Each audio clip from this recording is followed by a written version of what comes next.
Well, they say practice makes perfect. And I've sure had a lot of practice doing this flight. This is Steve, your desk-bound aviator. And what I'd like to do is yet another flight in the epic EG1000. I call it the EG because it's the E1000 G1000. The last part stands for the Garmin navigation system that's in this aircraft, this version of the Epic 1000 from Aerovasc. And it's a really terrific version. It's actually got this terrific livery in it that I really love. It's silver, although it depends on what the color of the sky is. Sometimes it looks blue, sometimes it looks green, sometimes it looks silver like it does here. I really love it. So we're going to do a flight today, and the reason that we're going to do it in this airplane again is because I want to just nail down some issues regarding VNAV and how it works in this Garmin 1000 system. So there's the color changes again, right before your very eyes. All right. So the first thing we need to do is put some passengers on board by getting rid of all of these tow bars and trolleys and things like that. And we can get rid of that by checking that. We've got our fuel set up. There's our crew and passengers in the back seat. I'm going to go ahead and turn on the ground power unit, which makes a lot of noise. So I'll shut this and then we'll hop in, close the door, and jump up into the cockpit and look down here, and we'll turn on the batteries and the avionics. For starters, now I've got this flight that I tried to do, and I ran into a problem with my recording software, which has nothing to do with the recording software, it has to do with the operator. And so I'm going to redo this. Hopefully it'll all work right this time. So I'm going to go to the flight plan. You see there aren't any altitudes in here, so we've got to get rid of that. Okay, so let's delete the flight plan by hitting enter.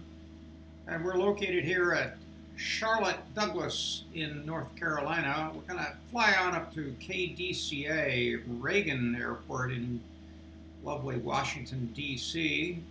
Let's see, KCLT, we'll tap on that and then scroll down and put in KDCA. Now you notice I'm able to type this in, and that's because this version of the Garmin G1000 from Aerovasc, only this version, allows you to type in data into the system. So we'll type in K, use the arrow key to do the cursing, DCA, and we'll, I wanted to hit enter, but you have to come up here and press it with the mouse. And we'll do that again and load it. So now we can go to our procedure page.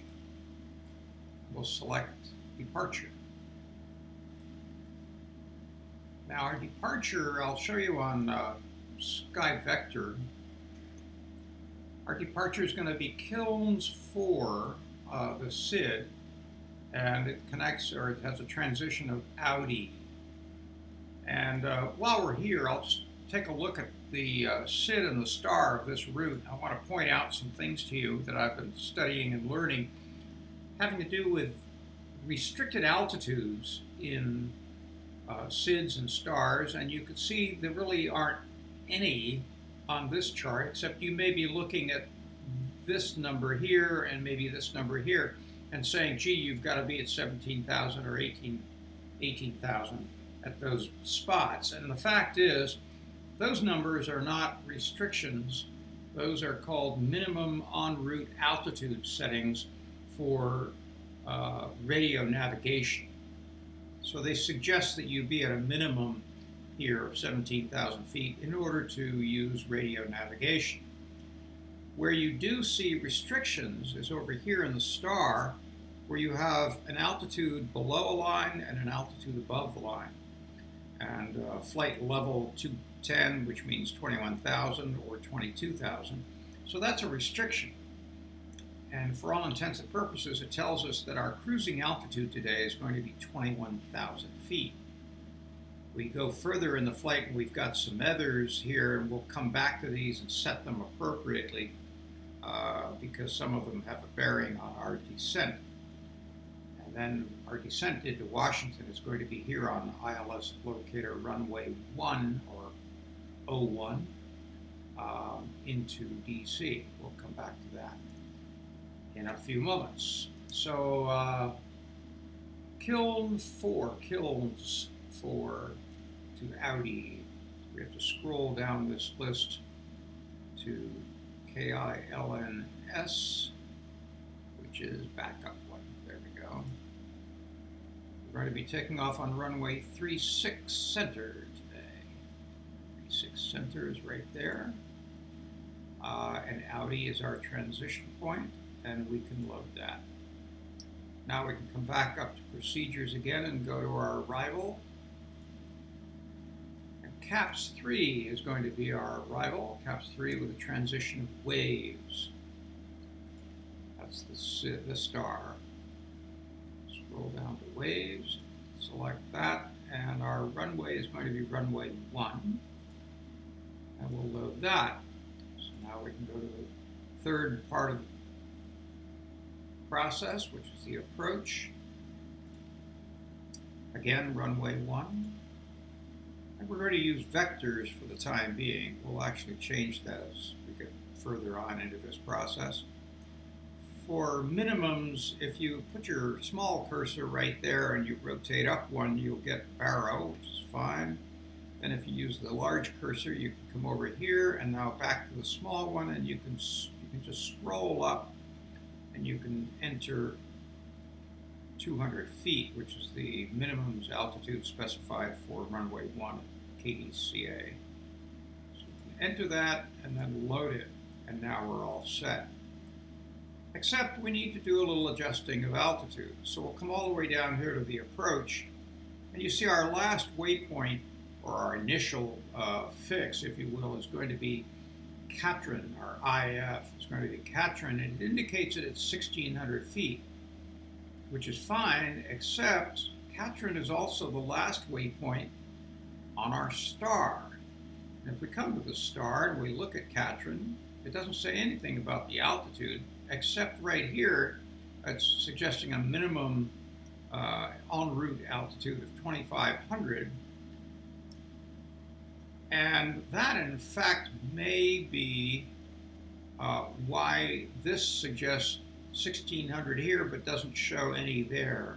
So I'll tell you what I'm going to do. I'm going to scroll up or scroll down to Katrin, to the altitude settings, and I'm going to set that for 1,600 feet by scrolling this way.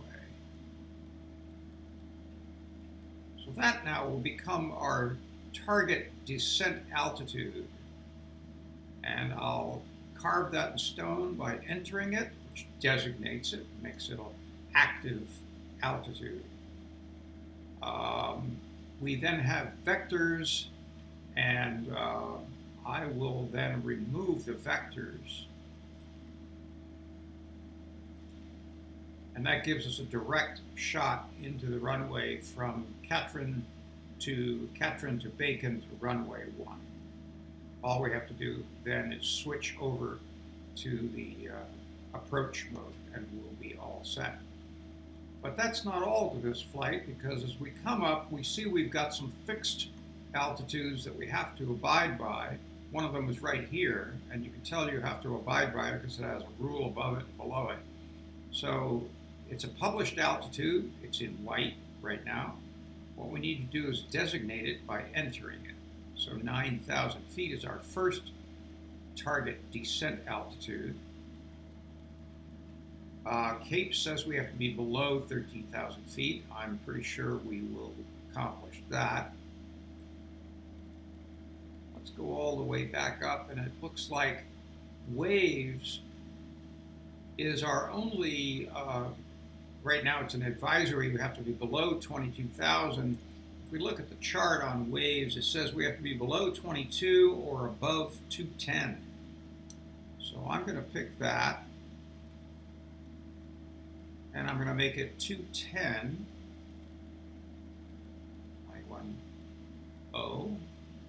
21,000 feet, and I'm going to enter it. That now becomes our cruising altitude.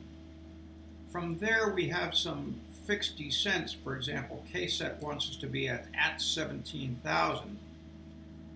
ELAP wants us to be below 20 or above 14.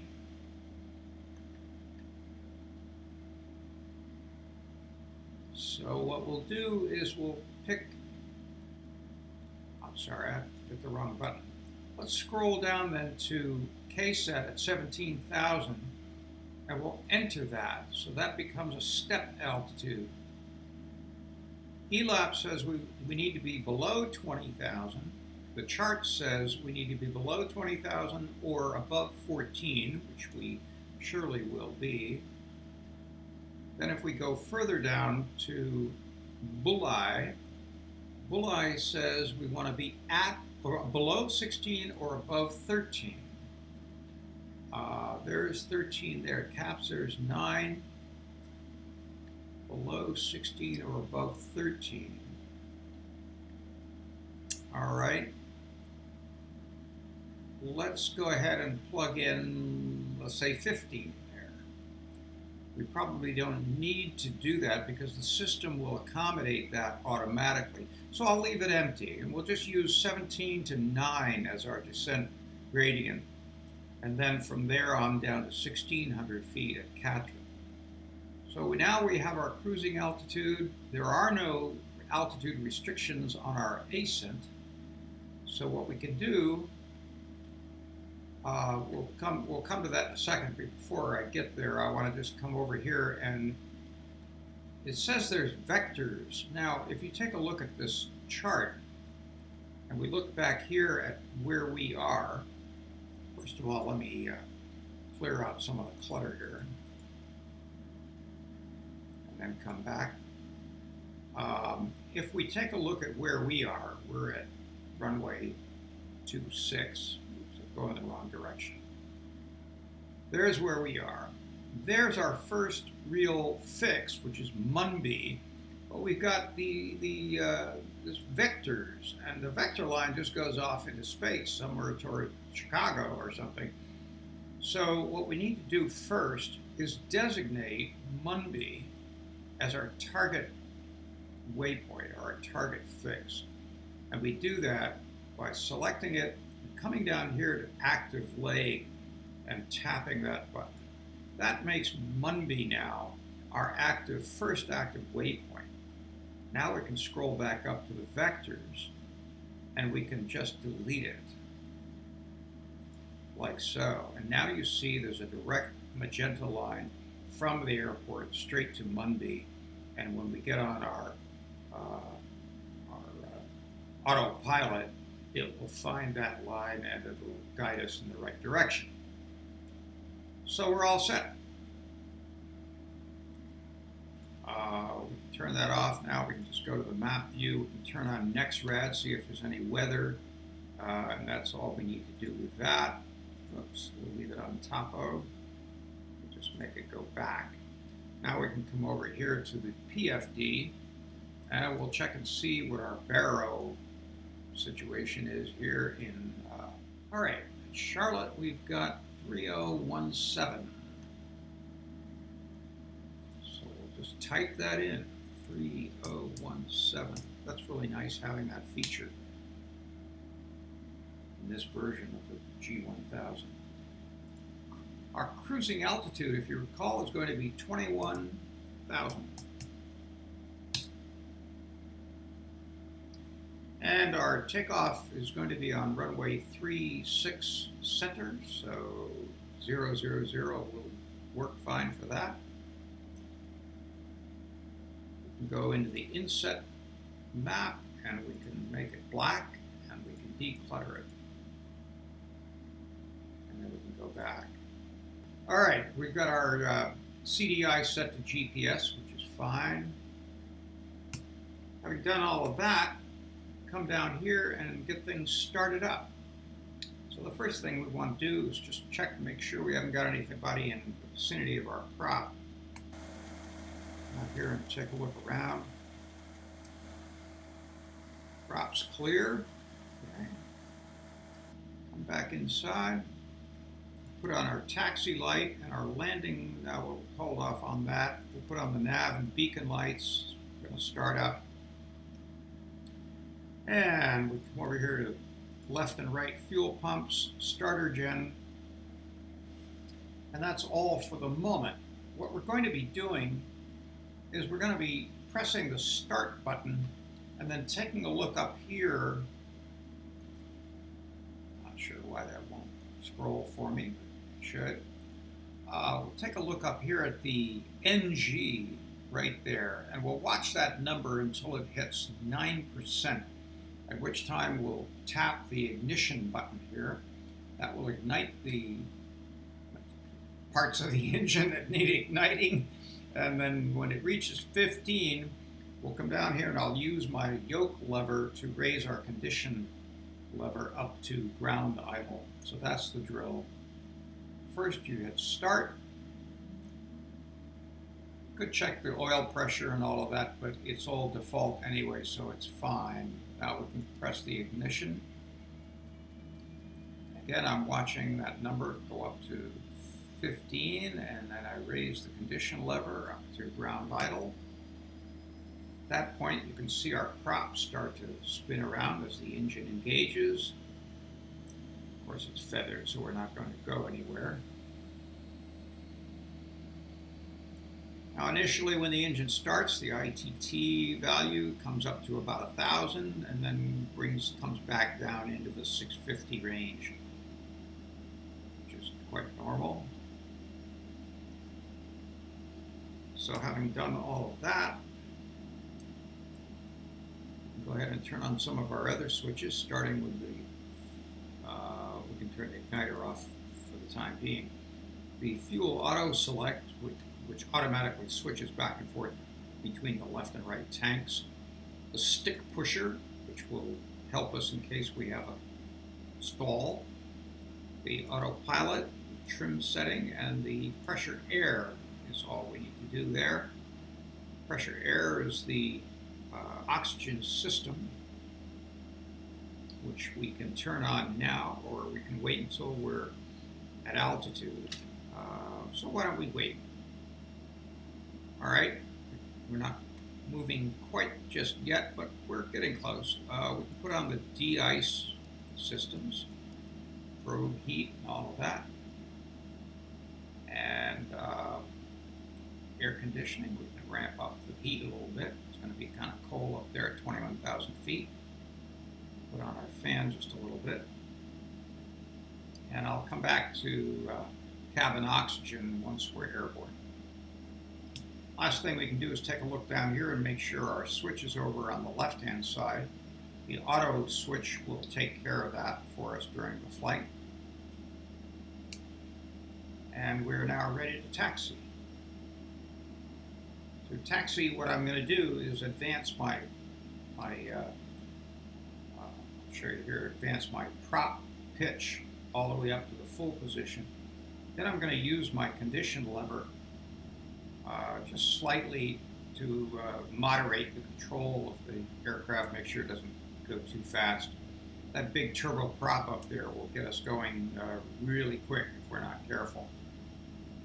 Park brakes are off. What we need to do is put down the flaps one notch. There we are. And start to taxi out. And I do that by just a idle prop or idle thrust. I just increase that condition lever just a little bit. That is sufficient to get us rolling out toward runway 36.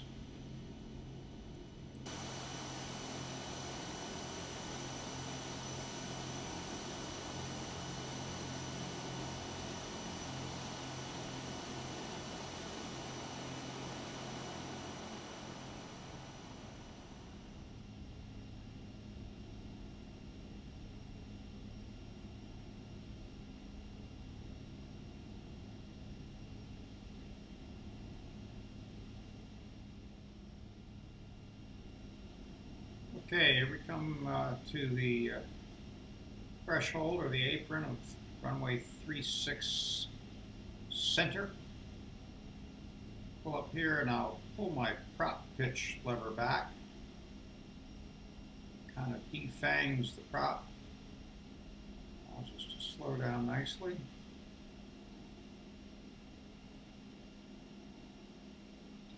All right, sit here for a second. Take a look at our lights, put our landing lights on, strobe light, set the igniter on again.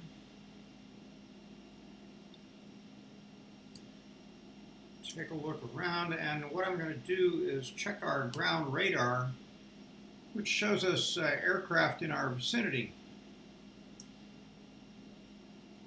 And kind of hard to tell from this what the situation really is. It looks like a lot of aircraft out there. I don't see anything moving though. That's at CLT, range 80 miles. Oh, let's zoom in a little closer. There we go. But now we can see that there is an aircraft approaching, but not in our particular direction. So I'm going to let that go. Just want to make sure that there's nothing landing out there coming in on our runway. Don't see anything that way. Let's look this way. It looks good. So we'll go ahead and taxi on out and see if we can get off this thing in one piece. Prop lever goes forward all the way.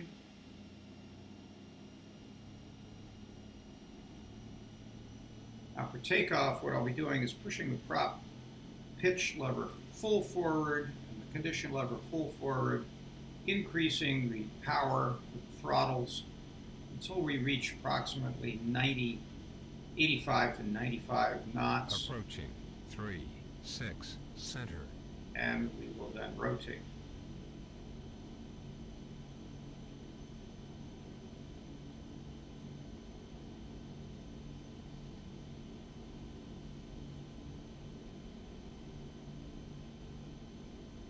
On runway. Prop pitch full. 36 center. Condition full. Flaps down 1.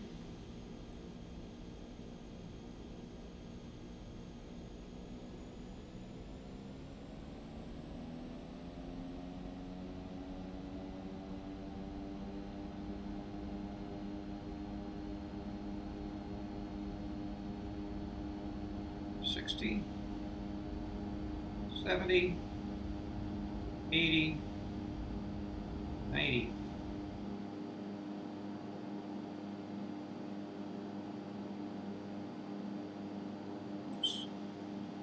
Oops, all right, let's keep it steady. Gear can come up.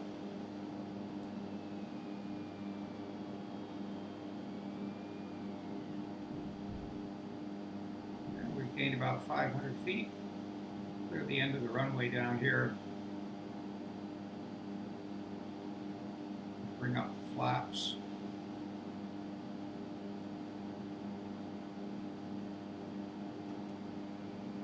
All right. Now that we've done that, I'm going to press my VNAV button and I'm going to type in 2000. Hit enter. So that sets our VNAV, or rather our VS climb rate. And then I'll hit AP and nav, and that should bring us back over in the direction of our route. Now that we've established a link between our runway and our first waypoint of Munby.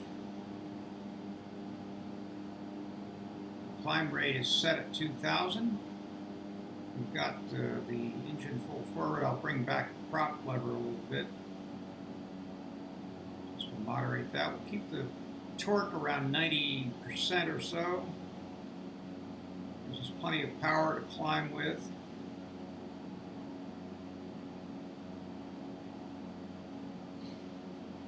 And we can come down here and turn off the taxi lights and the igniter.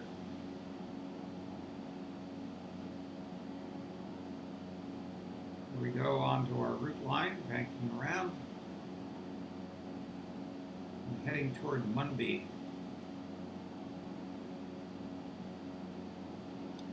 We've got our cruise altitude set at 21,000, and we will be climbing toward that, and I'll show you on the flight plan how some of that's going to pan out. We're going to be climbing toward 21,000 through all of these various waypoints, none of which has an altitude restriction. We get to waves, and we'll actually achieve 21,000 quite a bit before that. At or before we reach waves at 21,000, we'll be setting our target descent altitude, which is down here at Katrin, which is 1,600 feet. So we'll put 1,600 into the altitude bug as our target. When we reach waves, we will see a new target altitude or a target waypoint for VNAV, and it will be K set at 17,000. We will then go through the normal descent process over here in the PFD, and we will descend to 17,000. We'll then level out, and when we reach the next stage of the descent, we'll descend to 9,000, and then we'll descend to 16,000 feet. All of that will be done automatically. We only need to press the VNAV button once during the descent phase. We probably will not have to press it at all during the approach phase because we will already be at the IAF target altitude of 1,600 feet. All we'll need to do at that stage is activate the approach system to capture ILS and glide slope. So it's a pretty simple drill. I'll show you how it all works out.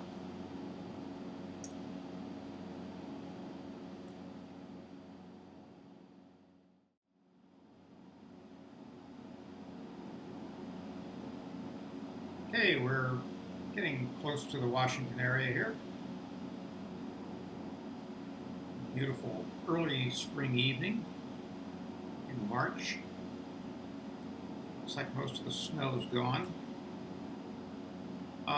We are now at a point that is 4 minutes and 40 seconds or so from our point of descending, our top of descent, or TOD, which is marked here on the route line with a little dot in white. And what that means, one of the things that we can do, we could lower our target altitude, but we've already done that.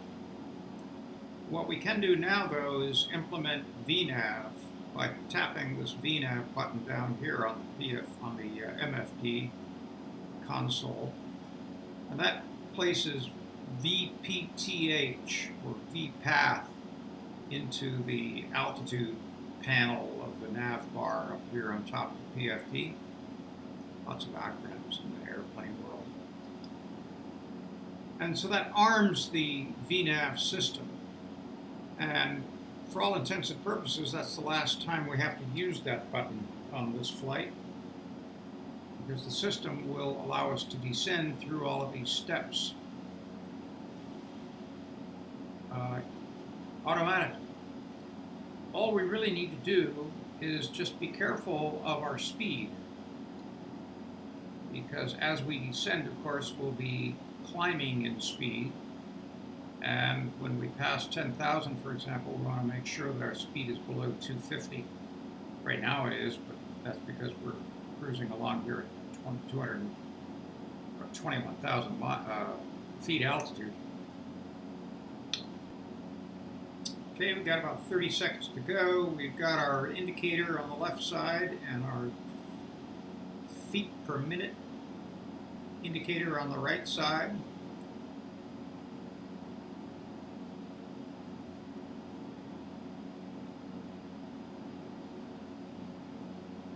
Now that is for waves at 21,000 feet. The fact of the matter is we're already at waves, so we probably will not descend anywhere just yet. We need to get a descent position for K set.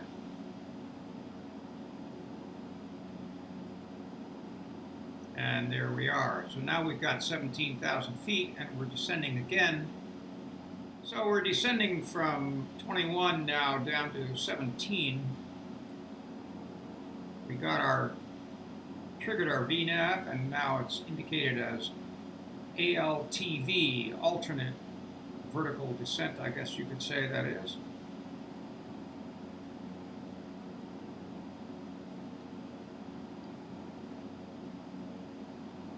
This 20,000 foot you see here is merely an advisory based on the published chart for this approach, or this arrival, rather, the star at ELAP, but it is not a designated altitude.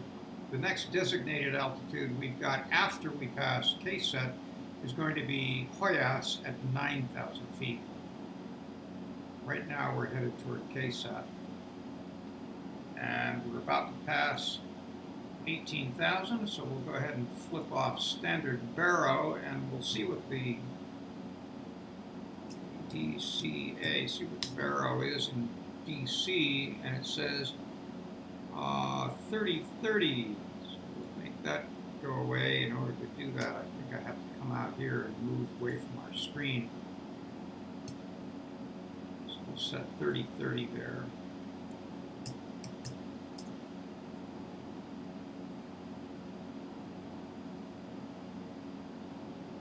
Now we will be arriving at 17. You see how that speed built up, so we've got to be careful of that.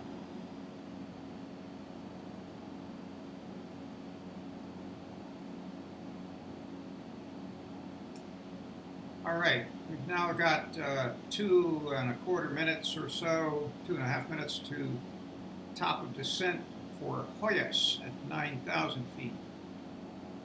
Again, we don't have to push anything. We don't have to hit VNAV again or anything like that. In fact, if you do, you'll disable the VNAV system and you'll have to start over again. So you just leave it be.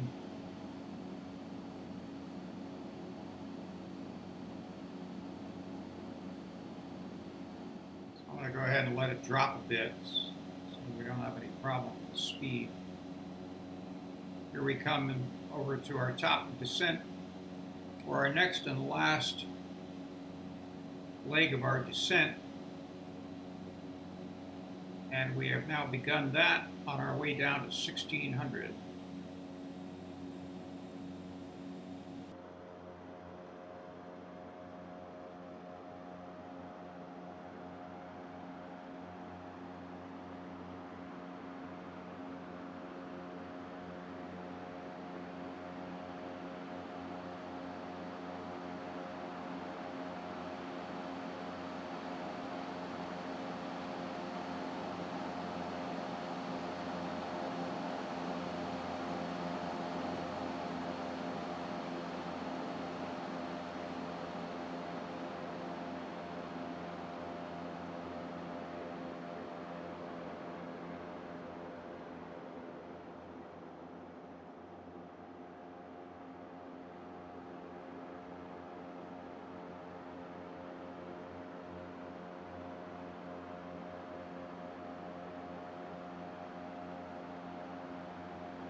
All right, we're getting pretty close here. We got about 3,000 feet.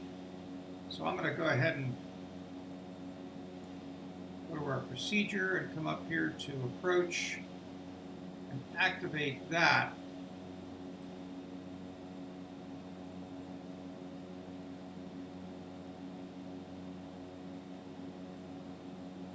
now we are headed toward Katrin, and as you see, we still have our 1,600-foot altitude plugged into the VNAV system, and it's still functioning. So that all worked very nicely, I would say.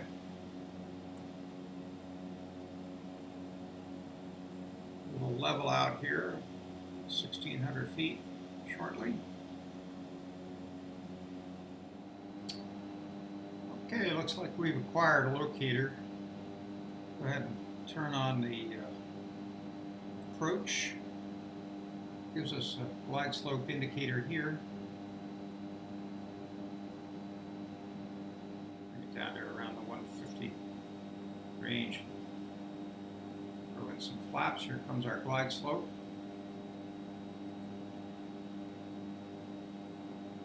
Give it 1 notch of flaps. There's the speed a bit.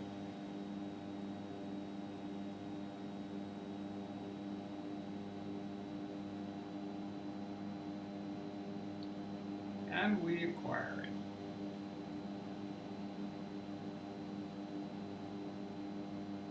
Same thing here in Washington. Across the I-95 bridge.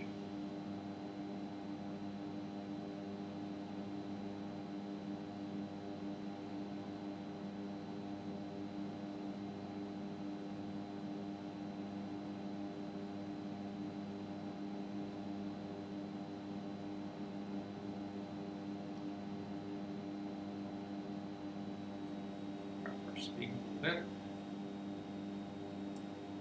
All the lights. Yep.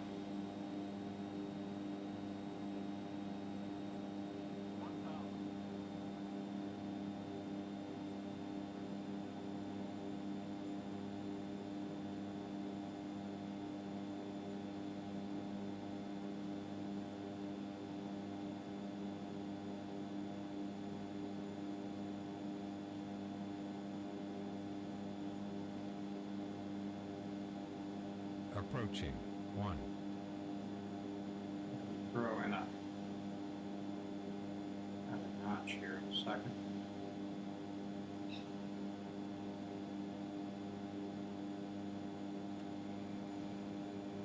We'll bring our speed down, and we'll lower the gear.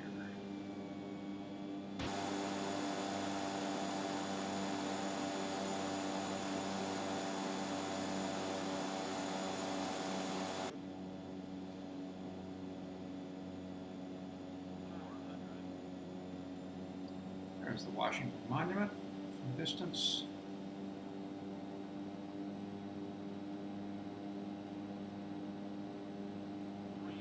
Got a little bit of a tailwind here. So keep our speed down around 85.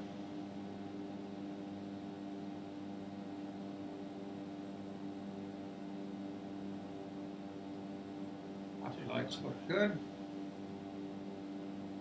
Gonna pull off to the left here and then taxi around to the back side of the terminal.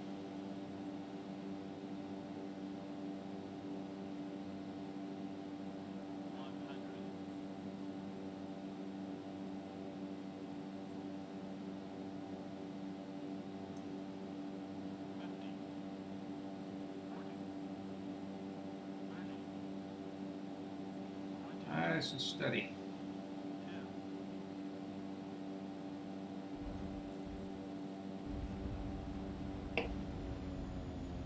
Go.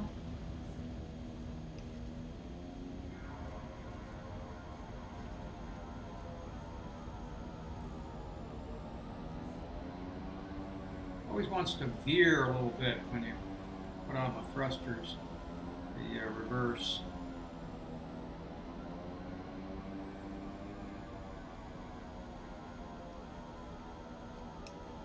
Turn those off. Over here to clean up the aircraft.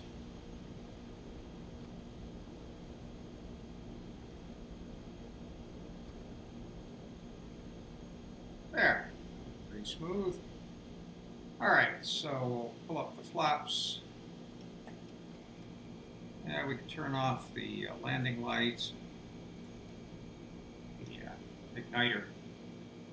And take a look around. Let's see if we can see where, well, it's hard to see where our aircraft is here. We're going to taxi way down here and go around the back side of the terminals here. So I will take care of that and see you there.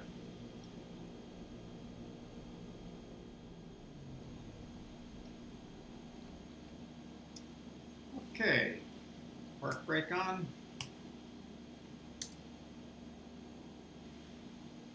And, make sure all the systems are shut down. Shut our engine down by bringing down the condition lever all the way to shut off.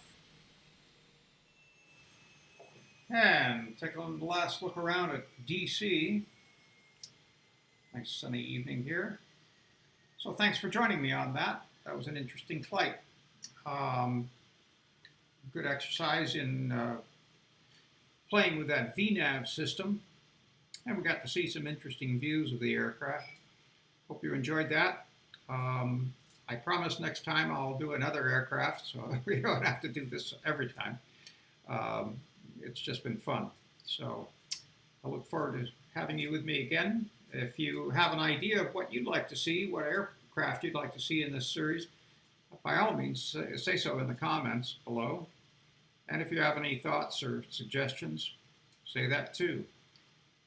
Always looking for new ideas. So thanks a lot. I appreciate you joining me. This is Steve, your desk-bound aviator.